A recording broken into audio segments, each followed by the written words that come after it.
গত ২৪ ঘন্টায় হামের উপসর্গে বরিশালে আরও ২ শিশুর মৃত্যু হয়েছে।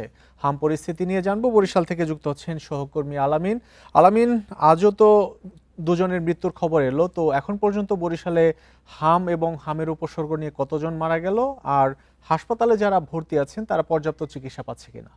জি, হামের প্রাদুর্ভাব কিন্তু আসলে দিন দিন বাড়ছে বরিশালে। সেক্ষেত্রে আমরা দেখেছি গত ২৪ ঘন্টায় ২ শিশুর মৃত্যু হয়েছে। এরা কিন্তু বরিশাল বিভাগের পটুয়াখালী জেলার বাসিন্দা। একজনের বয়স ৭ মাস এবং আরেকজনের বয়স কিন্তু ১০ মাস। এটি কিন্তু আসলে বরিশাল শের-ই-বাংলা মেডিকেল কলেজ হাসপাতালের যিনি সহকারী পরিচালক রয়েছেন তিনি নিশ্চিত করেছেন।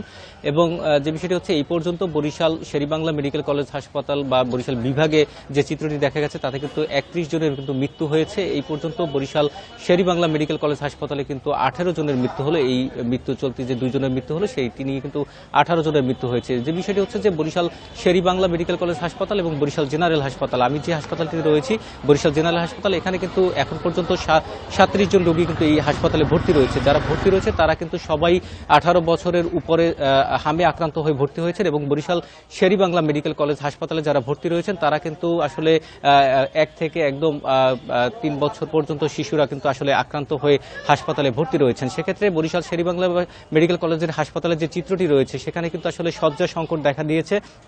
এক বেডে একাধিক রোগীকে কিন্তু চিকিৎসা দেওয়া হচ্ছে। তারপরও কিন্তু হাসপাতাল কর্তৃপক্ষ বলছেন যে যারা যেহেতু শয্যা সংকট, তারপরও রোগীদের যে পর্যাপ্ত চিকিৎসা সেটি দেওয়ার ক্ষেত্রে তারা যথাসাধ্য চেষ্টা করে যাচ্ছেন এবং রোগীরা যাতে সেবা পায় সেই বিষয়টি নিশ্চিত করার জন্য যে চিকিৎসক রয়েছে তাদেরকেও কিন্তু আসলে পরামর্শ দেওয়া হয়েছে।